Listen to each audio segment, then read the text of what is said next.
that in the name of unity, service, and recovery, we can all get healthier.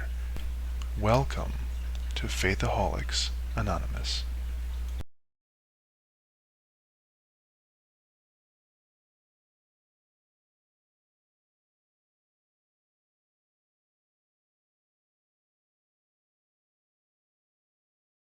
Hello, YouTube. I hold that faith, reason, and knowledge are compatible, and I've been told by more than a few people that this is absolutely ridiculous. I hold the exact opposite is true.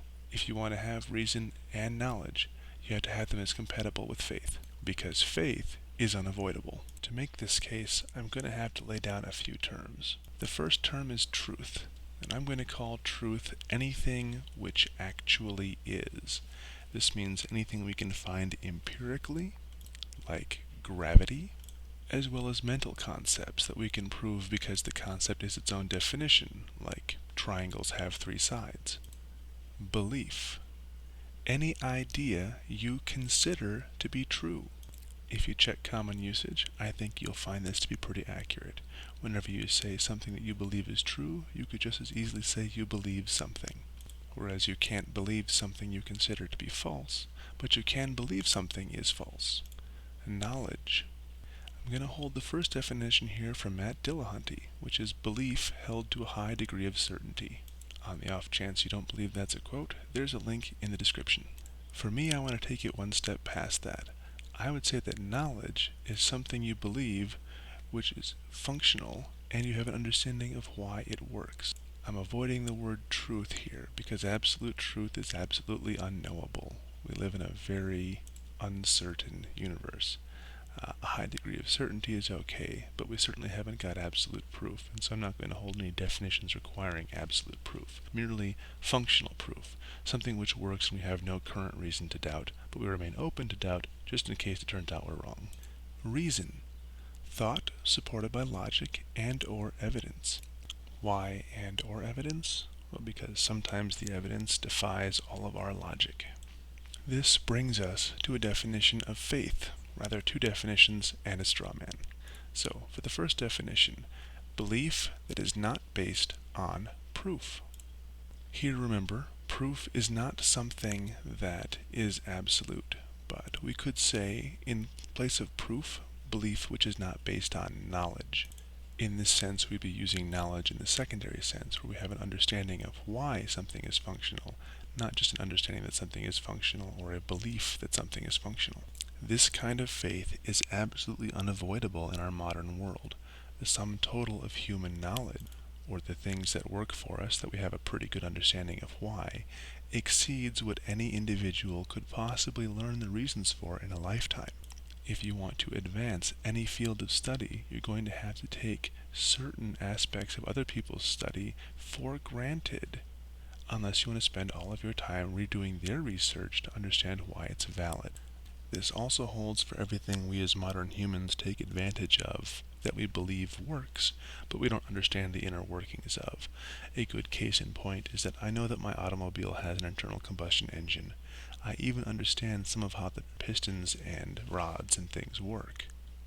However, I do not have the ability to build an internal combustion engine, and it would take me an awful lot of study to even handle the basics. For instance, I believe that the V configuration is better than a straight line configuration, because it's better. I have no idea why it's better. This is an object of faith for me. Faith inspired by lots of advertising, and a few people who seem to know that were confident about what they seem to know. And while you may argue that there are certainly people who do know, how could I possibly differentiate an expert from someone claiming to be an expert, without becoming an expert myself? Beware of wolves in experts' clothing. Furthermore, regardless of how expert these people get in internal combustion engines, there are a myriad of other mechanical devices, not to mention all the everything else's someone somewhere may know about, that they have to take completely on faith, because they simply don't understand the inner workings. Quantum physics comes to mind, rocket science, or even the basics of botany. The second definition of faith is things hoped for but unseen. Here's a good catch-all for most of the untouchable religious concepts that have so many people pulling their hair over because of their untestability. However, Even if you are not religious and don't hold any of these concepts to be likely and or don't believe them, if you have any beliefs at all regarding the future, you fall into this category. For instance, I believe I'm going to wake up tomorrow morning. This is an idea, and it's one that I consider to be true, therefore it falls within belief. It's also a belief that I hold to a high degree of certainty, which we could call knowledge, by Matt's definition. However, it is one which is capable of being completely false without any possibility of my foresight. In fact, all it takes for that belief to be wrong is an angry spouse, or a leaky gas main, or an errant car, or a crazy neighbor with firearms, or any one of 1,000 or more different things that are perfectly feasible and much higher probability than my winning the lottery. When you set goals for the future and believe they are obtainable, you have faith, if only in yourself. I don't believe that's a bad thing. But what if you don't hold any beliefs about the future, you may say? I doubt it, but do you have any geographic or historical beliefs? I believe there's a museum in Paris called the Louvre, which contains a painting called the Mona Lisa. Can't prove it, haven't been there, but I think you see what I'm getting at. Then there's the definition of faith, which I've heard called something believed for a bad reason or no reason at all. This is a straw man for faith because it ignores all of the previous considerations and tries only to put up something which is so obviously wrong everyone should instantly reject it. However, bad reason is a subjective judgment. What may be a good reason to you or me could be a terrible reason for someone else.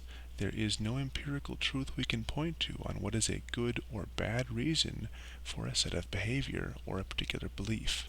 Reasons are only able to be judged good or bad in terms of a goal or a set of goals the person judging them holds to.